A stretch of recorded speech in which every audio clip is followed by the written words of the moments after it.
This is SMNI News Channel. Truth that matters.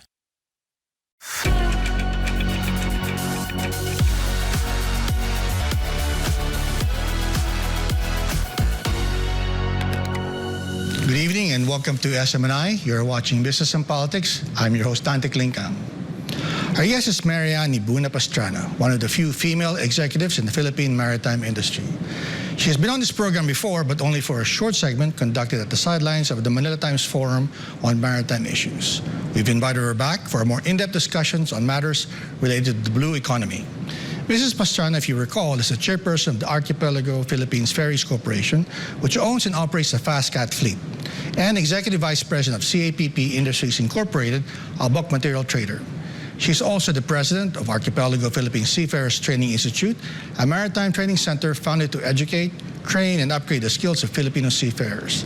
As if that were not enough, she also serves as the Vice President of Women in Maritime Philippines, sits in the advisory panel of the Philippine National Police Maritime Group, participates in Entrepreneurs Organization Philippines, and serves on the board of the Worldwide Ferry Safety Association. We'll ask Chairperson Pastrana, how can the Philippines tap the full potential of its maritime resources? Ms. Marianne?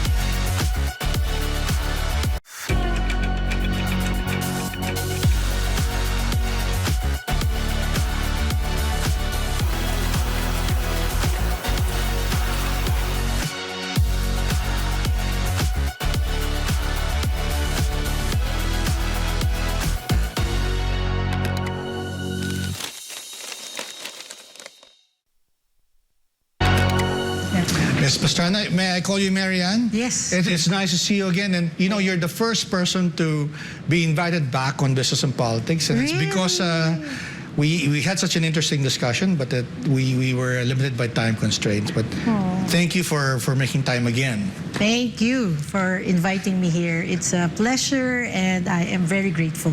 You know, one of the things that really intrigued me when we were talking is that your background. If I recall correctly, you studied nutrition in college. Your husband is in agribusiness, yes. Right? How did you get into shipping and logistics? You know, I always joke about it that my husband took agribusiness, and he kept on agreeing and agreeing to all kinds of businesses. But joking aside, you know, I have a story when my daughter was 2 years old. My father-in-law was living in Calbayog, Samar. And we drove all the way, took the Nautical Highway. I see. And then when we got there, oh my God, the lines were long, the toilets were so bad. The Roro. Taking the Roro. And then I actually got sick after that trip because I was holding my pee, not using the dirty toilets at the ports. Right after that trip, I went straight to Makati Med, got hospitalized. But the story is, when we saw the state of the Roro network in the Philippines, somehow my husband uttered a prayer and said, like, I hope someday I can help in this area and help our country. And maybe God heard the prayer, the universe, and He manifested it, and somehow we got into this business in 2000. So we started owning tugs and barges to carry bagged fertilizer. Then soon after, this Roro. So we bought a company with 5 Roro vessels, but old ones, second-hand from Japan. And then we ran it for a bit, and then we realized this is not the way to go. You know, it's not a good business model to operate old ships imported from abroad, not suited for Philippine waters. So we embarked on a modernization plan. Thank God we had investors who trusted us, who trusted the vision. And in 2010, we got approval for the funding of modern ships. And then the first Fast Cat arrived in 2013. And then now we're on our 20th ship. And as I mentioned to you, we have a big, hairy, audacious goal of 60 Fast Cats by 2030. And why? And why not? Because we are an archipelagic nation. We depend on these moving sea bridges to connect the Philippine Islands. Right. And so we're dreaming this for our country. Right. So, now, people look at your success and they may interpret that you had a very easy going with your business. But we were talking earlier, there were a lot of challenges, even now, but you know, especially when you were starting your business to grow at to this scale. Yeah. Right? And Yeah. do you regret any of that? Do you wish you went back to nutrition? Actually, yeah. I was telling fellow entrepreneurs in the entrepreneurs organization like how complex our business is and how hard it is. And a friend of mine answered back, was a fellow entrepreneur, said, "Ann, come on, what business is not hard, no? Right. Like Everything is difficult. everything has its own hardships. But I guess shipping is complex, no, in Right. itself. It's an expertise. It's technical. Right. So it needs some kind of expertise to be Right. successful in this field. Right. So thank God that when we were here, even if I took up nutrition and and managing the ships and talking to seafarers, my thought bubble was saying that how could these people believe me when I don't have the educational background? Sure. So in 2015, You I went think back to- I decided to enroll at the World Maritime University and took up Executive Maritime Management. Right. And then, as if that's not enough, I took up maritime education and training at the Philippine Merchant Marine Academy. So what am I saying? So our company is really being experts in this field and being very good in this field so that our country can depend on us in delivering the kind of services that they expect, no, being an archipelagic nation. Right. So it's complex, Yeah. but with God's help, a strong faith, we believe that we must be this expert shipping company that our country needs, no? Because what we're doing is connecting the Philippine Islands, Right. and it is needed for nation building and for national unity. I always tell our people, para sa bayan. Right. We're doing this para sa bayan. Our people depend on us for Right. this. So, yeah, As you it's complex. said, as you said, there's a great need, and Yes. even with 60 ships, I mean, Yeah. serving Kulang what pa rin. 110 million Filipinos. Yeah. That's really Still not enough. a drop in the bucket. No. Amen. Yeah. True. Agree. Yeah. So what's needed? I mean, if you were in position now and you were to look at people like yourself, just many years ago, starting out, what would have been easier if you had maybe a chance to recommend to policymakers, to the government, hey, do this, so that it would have been an easier journey for people who want to invest their own money, right, and serve an important need of the Philippines. Yeah. So, as I mentioned to you, my husband and I are very much active in the ferry world, no? Yes. Because we feel that to be a good player in this industry, then we must be experts and we must be learning continuously. Yeah. And one of the avenues where we get all these learnings is from an organization of ferry owners called Interferry. And every time I'm there, I pick the brains of these ferry companies. Some of them are like third generation, Right. fourth generation. Right. I listen and I try to learn. So, in other countries, companies like ours are subsidized by Okay. the state because the state would say... Because you provide a public service. Exactly. Yeah. The state would say if they know it's their responsibility to connect their country, Right. provide the road infrastructure. Right. So if it takes for them to connect via sea, then they have some form of subsidy. So Right. like Norway, they provide fuel. Some routes in Canada, they have a budget to support the players in the field. So for me, here in the Philippines, we don't have that structure yet. No? Okay.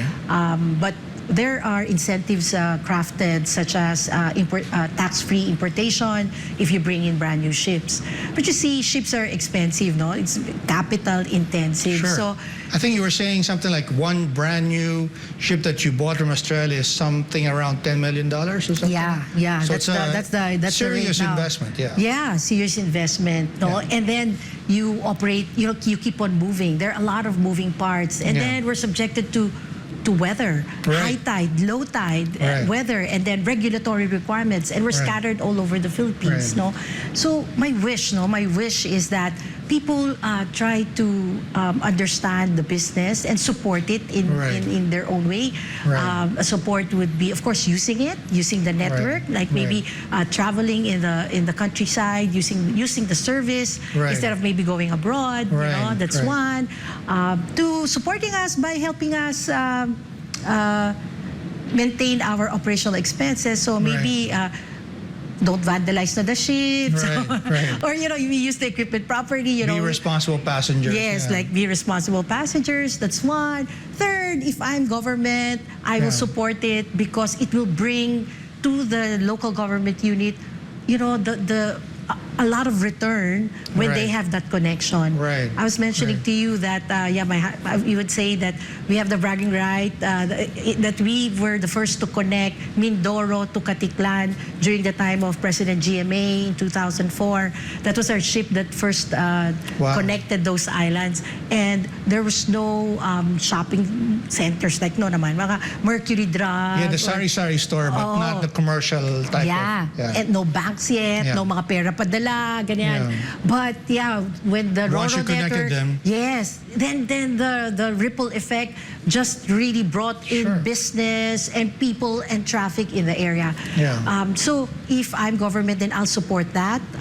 A lot of government people, governors, congressmen would come and call and say, hey, can you connect our islands? And I would always say, or like one Senator Legarda asked us to connect Antique, and I was saying, ma'am, we would be happy to support and connect the islands, but it doesn't stop there. We would need people's support by using them, or if I'm LGU, gathering all the cargo and getting them organized so that they use the service. Because once we connect, we burn fuel already. And capital, no? So you can't go to one island and then not refuel. Exactly, and not need help or pay people to run the ships, right?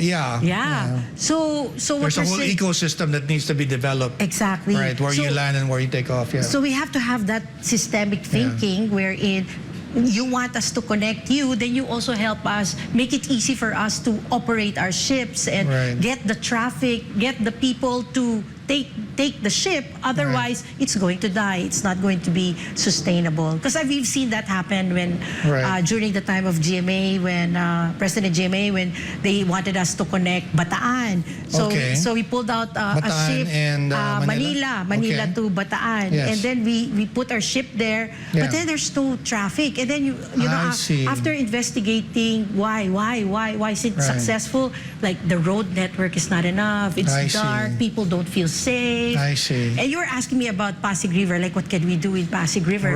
So it's, to be able to be successful there, you have to have not just the ship itself. You have to have the You need to have the system, right? Exactly. So right design of a boat. You need to have the landings. It has to be lighted. Road network. The connection to the main transport, artery. Yes, connection to the main artery. Then maybe ticketing system. Maybe making it accessible in the phone, diba? An app. So that people will start using it. So again, it's not just the company itself, but then the whole ecosystem and population coming together to help and make this happen. Has it become easier now? Because there's also, not just, between departments, right? But also between the national and local governments. Sometimes it's a tricky thing to navigate, right? Do you see that there's more coordination now, and maybe what else should happen so that it's a more seamless experience, right, for people taking the ferries? I think government on their parts doing something, like Marina came up with a roadmap, 10-year roadmap. We hear government saying they're supporting our seafarers and all. But we need to, I think, move at a faster pace. Like have that really paradigm. So the ideas are there, just you need to implement it. And implement it well. Implementation and support of other agencies. Example, ships by law should be dry docked every 2 years. We don't have a shipping industry. A shipping industry, steel industry. So all the steel plates that has to be imported. So then we need the support of the Department of Finance and then customs to get these materials done. And one of the dream of Marina is to have like a center wherein we import tax-free. I see. And then get things faster than the usual route. So we've been talking about it. It's been in the air for quite some time, but it hasn't happened, no? So these things, no, that this has to happen. Of course, encouraging industries like, the steel industry, sana. To invest. We hope to have that. Yeah, the parts. To have that. Education. We have to upskill our people and maybe change our curriculum, no, in maritime education. And I guess also just creating awareness in anything maritime. Wow. Because if we do that, then the effect will be so much better. There's a lot of opportunities and potential if we just really focus on it and use it to our advantage, then it will work well for us. Okay, well, that's a lot to chew on, but before we move on, we'll just have to take a quick break. This is Business and Politics. We're talking to Ms. Ann Pastrana of Fastcats.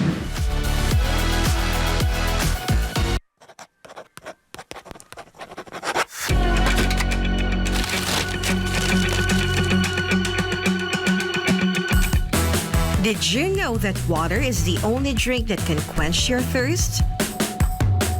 Drink Galilee Purified Drinking Water. Every bottle undergoes advanced scientific process to ensure safe, clean, and pure bottle.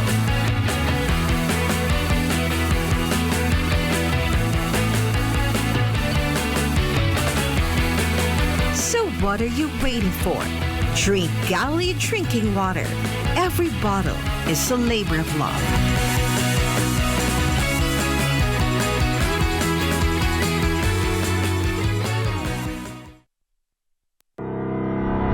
Are you looking for a reliable security partner? Whatever your needs, we have the right team for you. King's Trooper Security Agency is your best partner in this ever-changing world. With our well-trained and equipped security personnel, King's Trooper Security Agency offers security force. Our troops will protect your assets with the highest degree of excellence. Executive protection. We are your trusted shield of protection and always there when you are vulnerable. Private investigation service, because we believe that security never sleeps. Security survey, to satisfy your security needs. Excellent customer service, because what is important for you is our responsibility. K9 unit service, to ensure minimize loss and maximize safety. CCTV installation, so that you can focus on tomorrow. Emergency response team, we have dedicated team with on-time response. Don't leave your future at the hands of change. Our troops never compromise for your safety and your assets. Choose King's Trooper Security Agency, the power to security.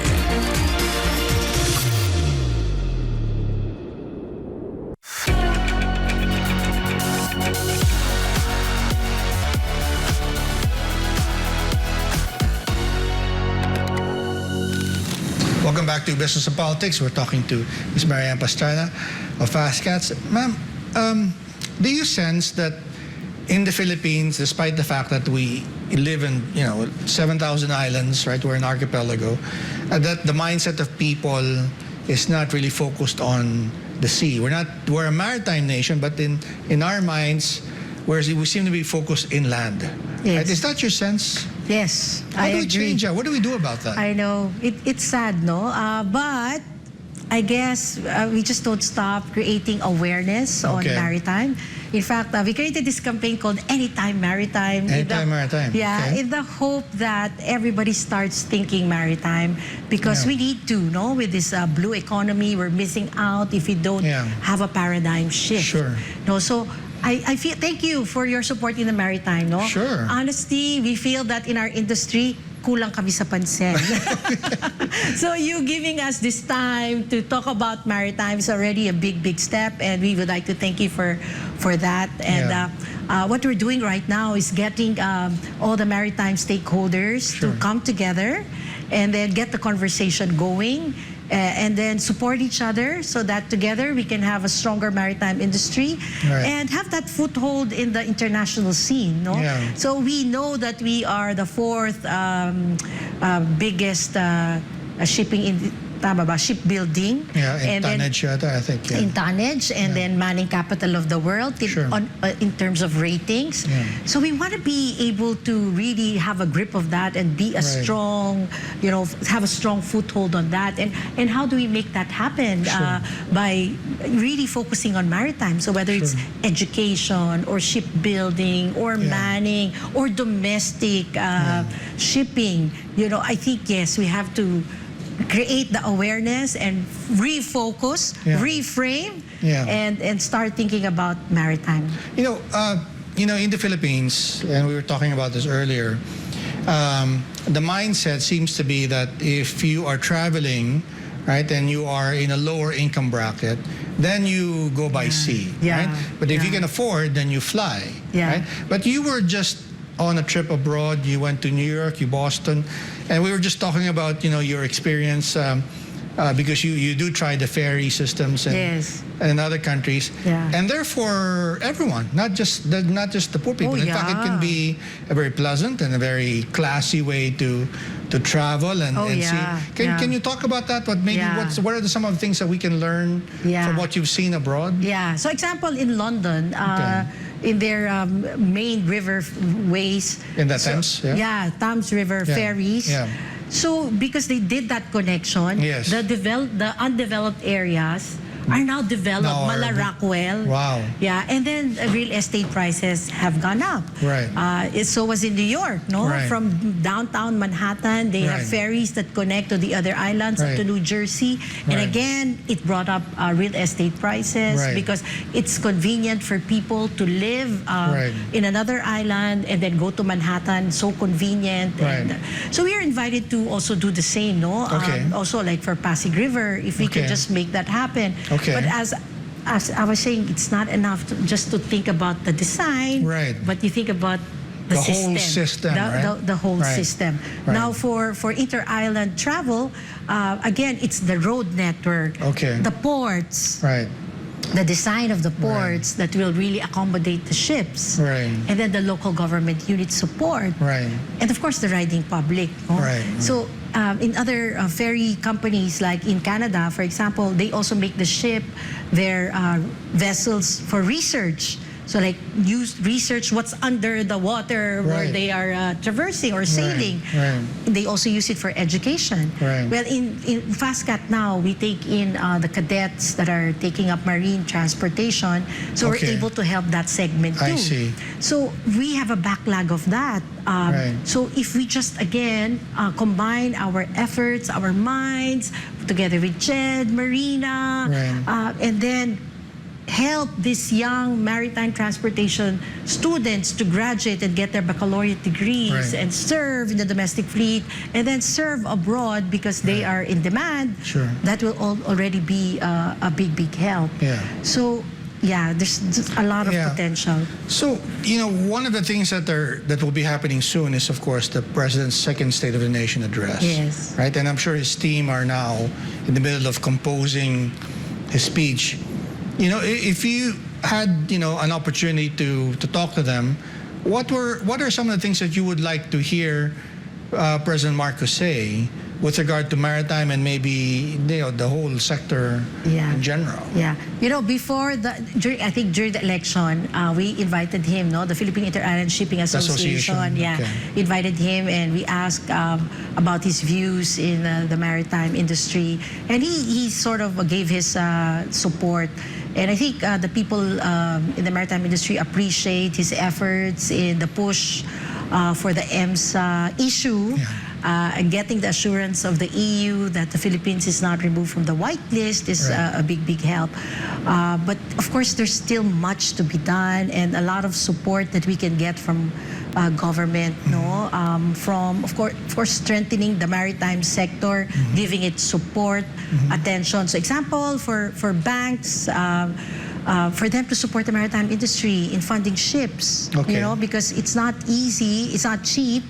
But if they can get government banks to support, well, Land Bank is already helping us, DBP is already Okay. helping us, but still there's many more ships that we need Right. to... There could be more, Yeah. right? If there were better systems, right? Or modernize. So like Right. there's already a law to phase out the wooden hull boats of the Okay. fisher folks, but Okay. they cannot implement it properly because of like funding issues Right, they need the financing. Yeah, the financing. So I just came from a conference abroad on intentional transformation, and one thing I learned there is about being very, very proactive in where we want to go. No, Okay. looking at our future self and then acting now towards our future self.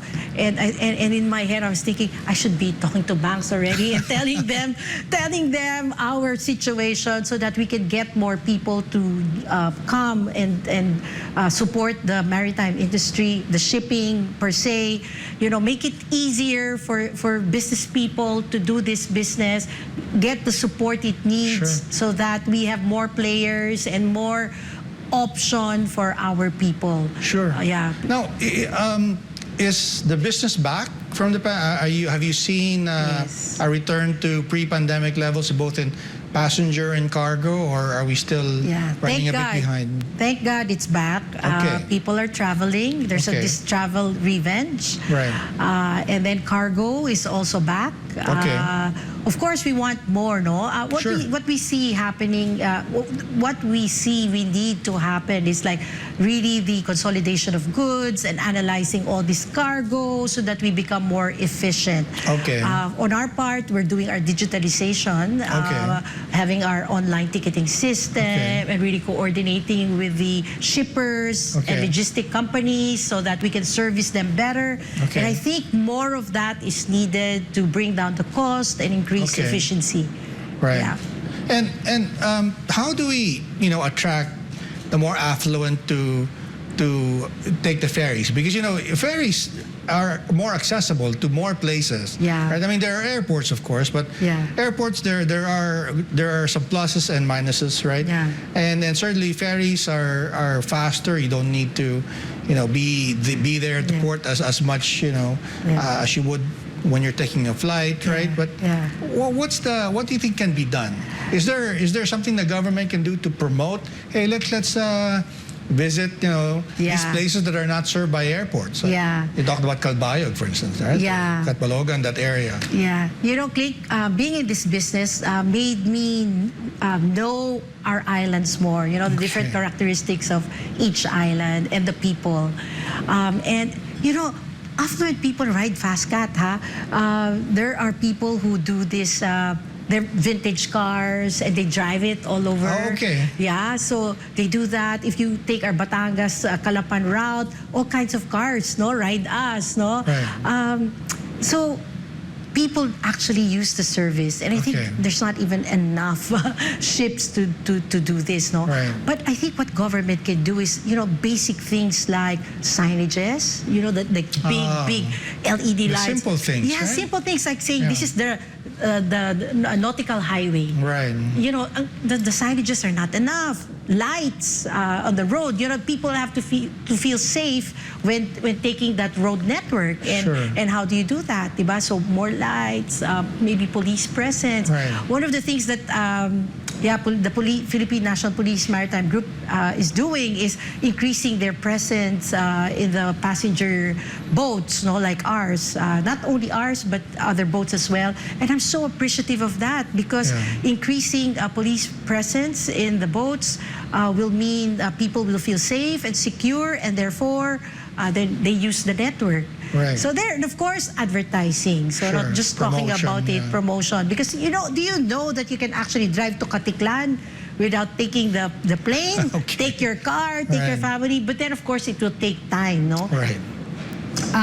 We are about to connect Mindoro to Palawan, and Okay. Mindoreños are so excited about this because then imagine to go to Palawan, they don't have to go back to Manila and take the Yeah. plane, and the fare is kind of Sure. expensive. Sure. But when we open that road network, they can just drive, I'm just go curious, to Palawan. why is Mindoro seem to be the center of, but why not Batangas, or why not Maybe Manila even. Is it geography or?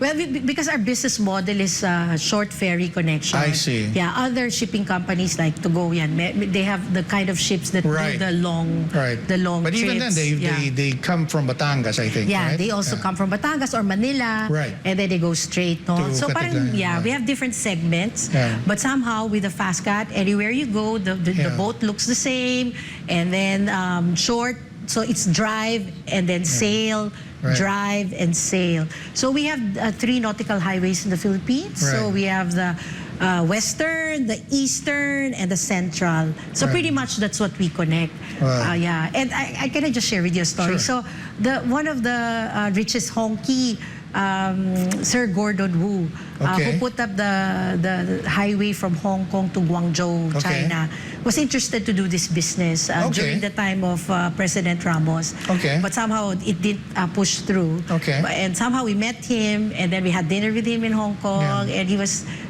telling us about how important it is to connect our islands. Sure.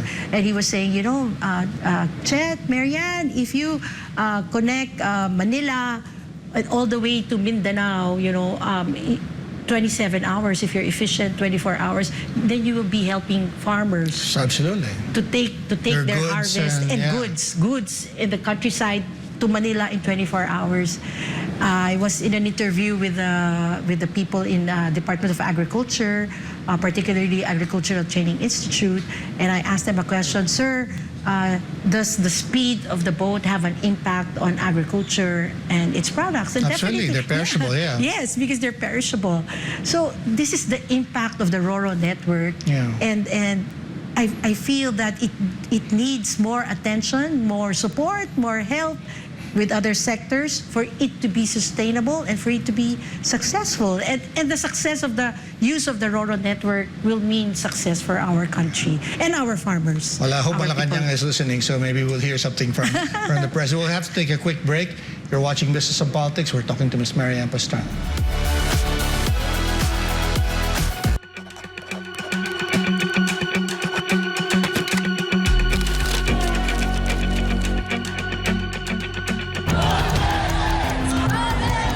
I, Rodrigo Roa Duterte, Rodrigo Roa Duterte, former President of the Philippines. Former Davao City Mayor. Well-loved Filipino public servant.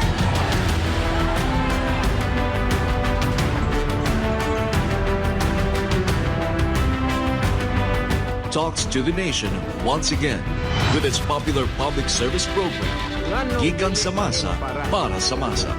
I look forward to the resumption of my original program way back, Gikan sa Masa para sa Masa. Great expectation.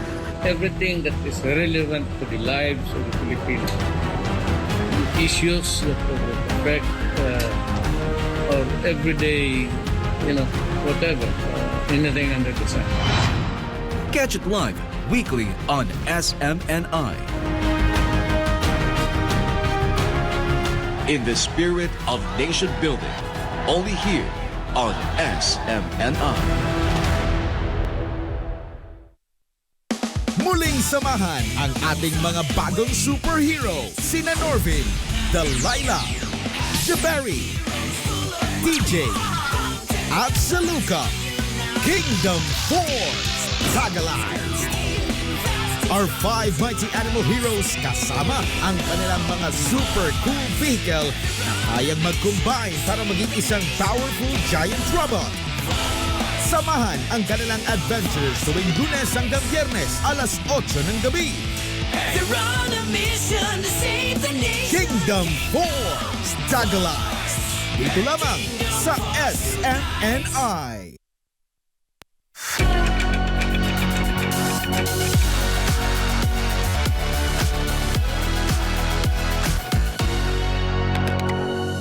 Welcome back to Business and Politics. We're talking to Ms. Ann Pastrana of Fastcats. You mentioned EMSA a while ago. This is the European Maritime Safety. Agency, I think. Yeah, there's been some good news, right? The Filipino seafarers are not going to be blacklisted. But as I understand it, it's not over, right? There are some recommendations that needs to be pursued by the Philippines. But what's happening on the ground? Because you're concerned not just with the performance of our seafarers abroad, but also here domestically, right? Yes. Domestic safety is also a big concern. Yes. So what's happening on the ground, and then what's being attended to, and what needs more attention? Yeah, so I think, Marina will have to focus on closing the issues that are still open in the audit. It will take, I think, time, but a strong will and leadership will get that done. Right. There's a lot of talk, but I always say, let's just focus on the solution, no? Instead of being part of the problem. Because if there are like talks, and then we put down people, it's not gonna help. So we better just focus on the solution instead of all this bickering. So I think they're on top of it, and they're given time to fix the issues. For our part, what we see is opening up the conversation of building a strong pipeline of maritime workers in the Philippines, because we have a lot of marine transportation students who like to go abroad. Because of the pay. Because of the pay, they earn dollars. But then I always ask, so how about our country? If all of you go abroad, then who will serve the Philippine domestic shipping? And so we said, let's create a conversation of building a strong pipeline of maritime workers so that can all be serviced. Nothing is bypassed, but there's going to be a smooth pipeline. And how are we doing that? We're now really opening up the conversation with maritime schools and others, collaboration with manning agencies and domestic shipping to get this going. And of course, increasing the awareness. Can you help me understand this issue? Because I hear that Filipino seafarers are in high demand, right? Not just in Europe, but and yet there is a certification issue, right? But based on, you, as I said, you've been abroad, you just came back, and you see how seafarers are working overseas and how they're working here. You can compare, right? So for those who are not familiar with the issues, what are the basic differences that need to be addressed by the safety issue? There's not really a lot of difference between maritime workers abroad and in the Philippines, no? In fact, what they like about us Filipinos is basically our, English speaking and friendly ways. There's a joke that I get from the interferry people. They would say, Filipinos, they're really reliable, but then they will do one thing but never do a report. Whereas Indians naman, they will do the report but not really do the thing. Or on PMS, or preventive maintenance, what they do is when they change the parts, they really get back the old parts, because the Filipinos have a tendency to say, okay pa to. Sayang. Sayang. Pwede pa. So what they do, they get it and they really throw it, or they hide it because of that mindset of the Filipinos. So is it just exposure and training? Is that the issue? Because there's obviously very little wrong with the attitude, right? The culture, even the language, as you said. Is it just a matter of being exposed to more modern technology? Yes, Is that it? Training would fill up that gap. Of course, the attitude. One of the things that are popping up now in circles is this ambulance chasing issue that's turning off ship owners from getting Filipinos. So I think this doesn't get out of hand, so that we don't lose the ship owners who are getting their crew members from the Philippines. I see. So abuses like that should be stopped, no? So that they don't get discouraged. But generally, I think we are loved globally. Cruise liners prefer the Filipinos. Sometimes I feel that I feel bad that we are not honored for the license that our seafarers carry, unlike the Europeans. So like my husband and I, gifted me a cruise for my 50th birthday. Oh, nice. And then when this is Crystal Cruises, so when I was reading at the back of the brochure, it says there, all European officers. And I was like cringing and eyebrow up, like, so, like, you know, it can be Filipinos, right? And then what I learned is that, you know, when our officers in FastCat, captains already in FastCat with an OIC license, when they go abroad, they're hired as ratings. And I feel so bad. I said, why? You know, so somehow, I don't know, but we're still discriminated in that way. Right. But you know, that's why that motivates me to work hard and tell our young people to really do your best and give your best, so that we change that and that doesn't go on. Well, as a you know, as a ferry owner, what are the challenges in hiring people? I mean, it seems like there are a lot of maritime schools. It seems like there are a lot of people. Is it hard to find, you know, competent crew in the Philippines, or what's the challenge? Yeah. Or are they concentrated in one area of the country and you need them elsewhere, let's say in Mindoro or in Samar or something? Yeah, as we have already mentioned earlier, that pretty much all of them wants to go abroad because of the earnings, in dollars. So the starting salary abroad is way much too high than the pay in the Philippines. So like here, domestic shipping, we start with minimum wage, no? So how can you compete with that? So that's the motivation to earn more.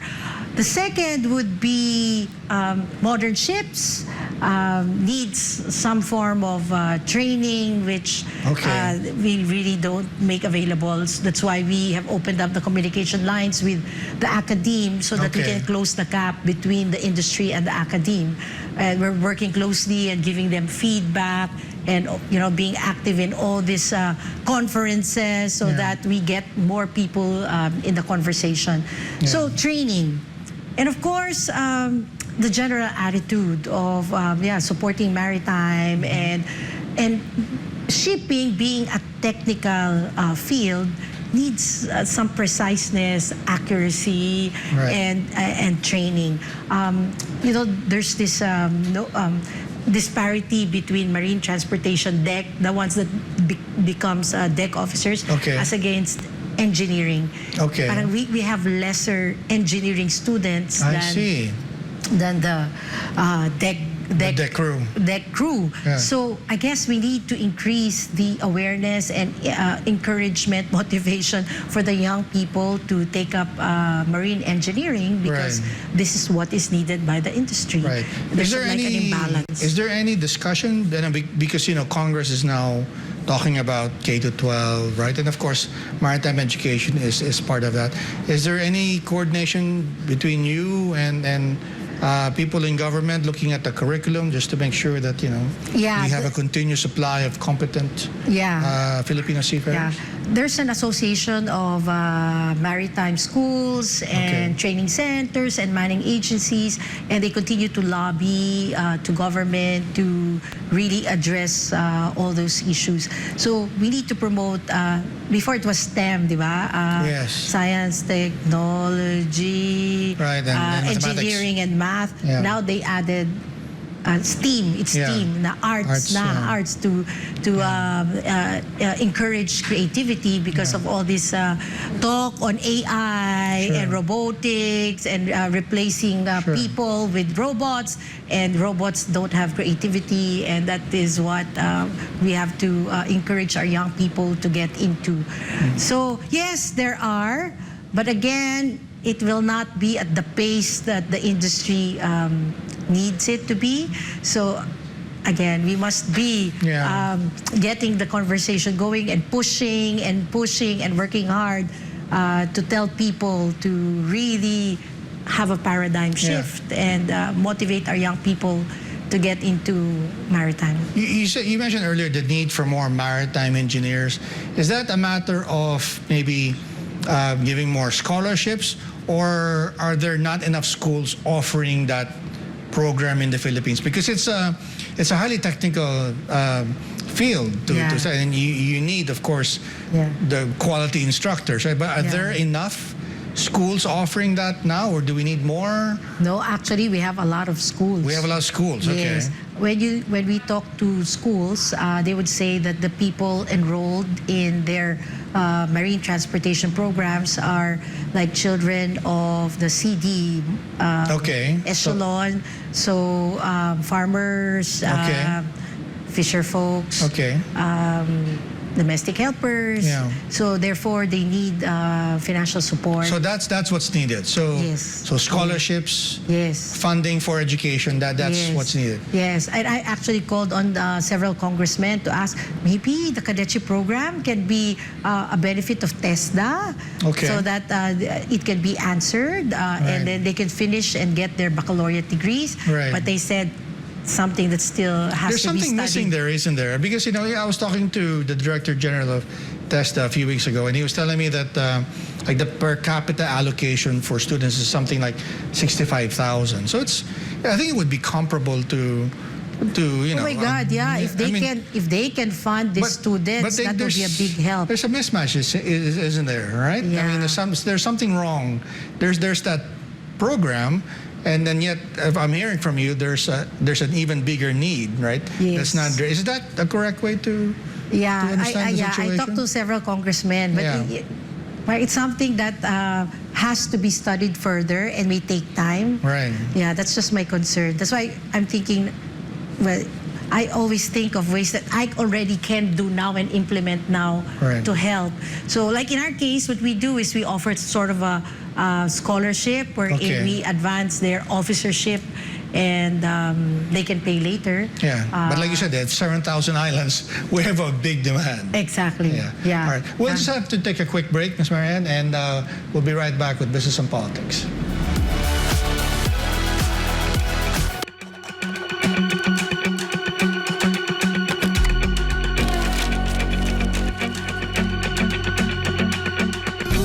The healthy way to lose weight. Edmark's Power 4 Slimming Program. Step 1. Detoxify with Edmark Shake Off in pandan and lemon flavor. Fast, effective colon cleansing. See result after 6 hours. Step 2. Burn fat and nourish with Edmark's Meal Replacement Therapy. Organic formulation with low calorie, balanced nutrition, aids in losing weight and burns fat. Step 3. Balance and cleanse with Edmark's Splena Liquid Chlorophyll. Purifies the blood and balances pH. Step 4. Rejuvenate with Edmark's Ginseng Coffee. Energy booster, lowers blood pressure and memory enhancer. And Red Yeast Coffee. Cholesterol buster. Anti-aging and prevents heart disease. Edmark Pasay franchise, located at Empire Center, ground floor, EDSA Extension, Pasay City. For inquiries, contact Miss Bing at 0995-480-1026. Stay with Denmark. Feel good now. S&D Grill. Our commitment is good food for all occasions. S&D Grill Catering Services will be there to help you celebrate your special days. S&D Grill will deliver food and service at its best. So for your parties, meetings, and gatherings, S&D will give you the taste of excellence. For bookings, contact S&D Grill at 0905-345-4754. S&D Grill. Our commitment is best service.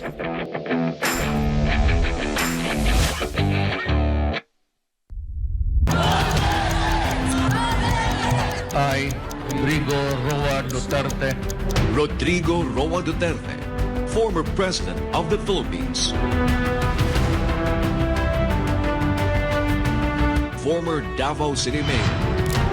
Well-loved Filipino public servant.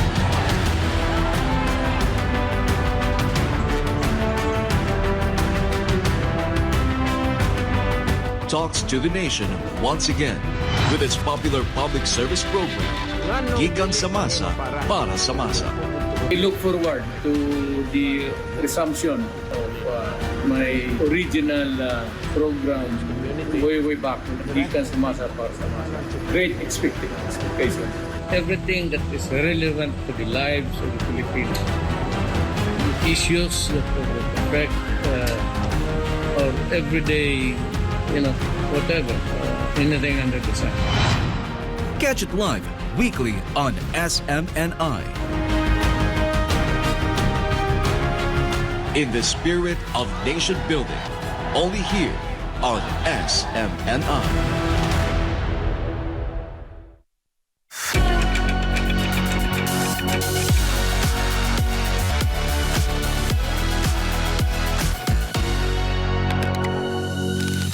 Welcome back to Business and Politics. We're talking to Ms. Ann Pastrana of Fast Gas.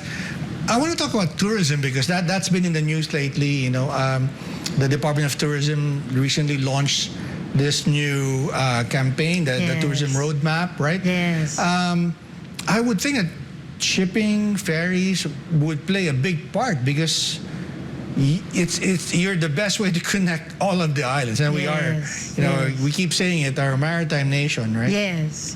What can be done? What are you in touch with the Department of Tourism, or maybe what would you like the Department of Tourism to know that's available from your association? Well, the Secretary of Tourism boarded our ship like 2 weeks ago. Secretary Frasco. Yeah. Because of course she's a very hardworking secretary. And she's familiar because she's from Cebu, right? Yes. And we have 2 boats there, connecting Cebu to Bacolod and Cebu to Bohol. So they see the significance of this moving bridges or this fast cats. So there's so many beautiful islands, diba? So if we just go to one island, there are many options. You can drive all the way from Manila along the nautical highway to see the Philippines. It has its own value because then you stop in different islands, you eat in different restaurants, and see different views. But you can also do island to island, like Mindoro to Caticlan, or Bacolod, Iloilo, or Cebu, Bohol. Because we have so many beautiful islands talaga to explore and to experience. And I guess, can I invite your viewers to please try the RoRo network and see for yourself how beautiful our islands are and how convenient it is right now to see the islands. What are the biggest misconceptions about, for people who may not have traveled by ferry, what are the biggest misconceptions about traveling by sea? I actually did like a focus group discussion on that, and I asked nakasakay ka na ba ng barko? Have you ever taken a boat? I go, I know, because it's not safe.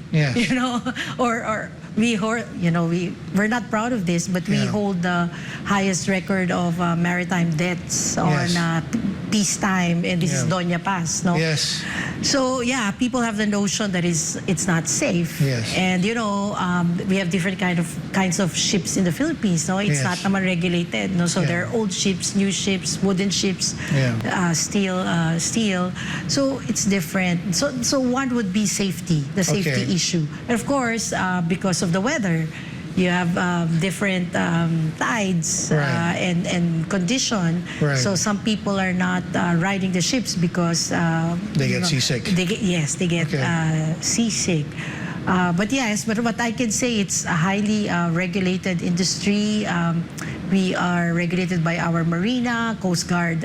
Make sure that every trip is inspected and checked. But is that why you chose the catamaran style? Because that seems more comfortable, right? Rather more stable. Rather than the the monohull ships. Yes. Is that why you picked it? Oh yeah, definitely. Okay. The design, no? That's why we always say it's designed also for the Philippine waters. We consider that. Okay. The design has a big thing, contribution to the safety of the ship. So when we were thinking about this business, we thought about the Filipino. We had the Filipino in mind. So the kind of travelers that we are, maraming bitbit.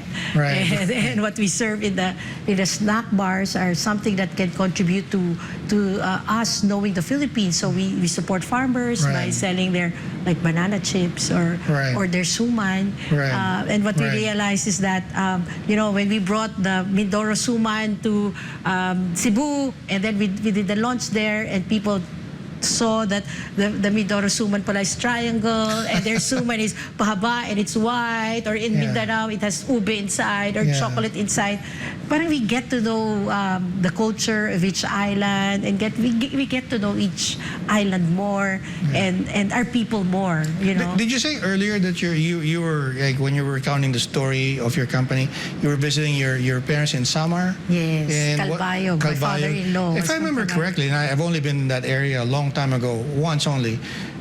Very scenic coastline. Lots of cliff formations that you would see in Vietnam or San Francisco, that area. Yes. But are there, is that another advantage of maybe traveling by ferry? Because it's pretty difficult to access those areas by air, of course. That's true. There are conveniences, faster, but there are scenes that you miss when you're 30,000 feet in the air, right? Yeah, exactly. I think now with social media, YouTube, you can actually get to know about the island, the destination you're going to, with just watching what's available online. Right. But of course, it will help if our Department of Tourism will work hard in having videos and campaigns, or the places to see in the islands. And then, of course, we support them by showing it inside our ships, in our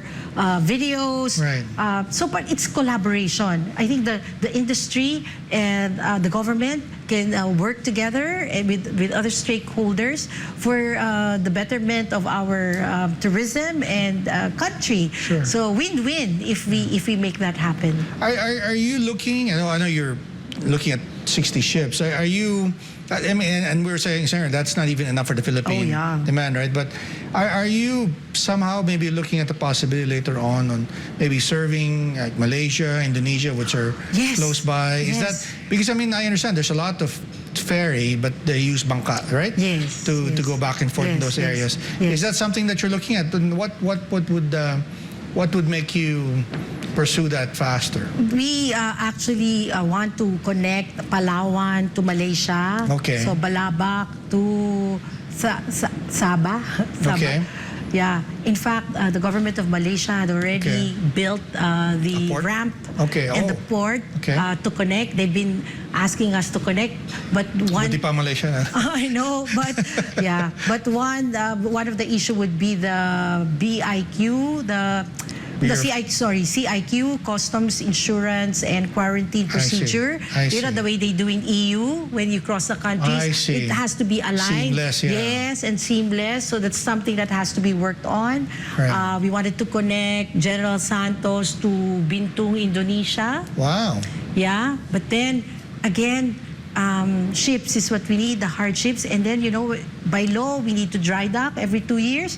And the dream of really meeting the dry docking goals is kind of difficult because now we have to import parts. So many things outside our control. Right. So like systems again. Then if you have ships, you need to have the steel industry, you need to have shipyards, you need to have certified welders, and all of them are abroad. So these things, this has to be aligned so that we have a smooth implementation and then a stronger industry.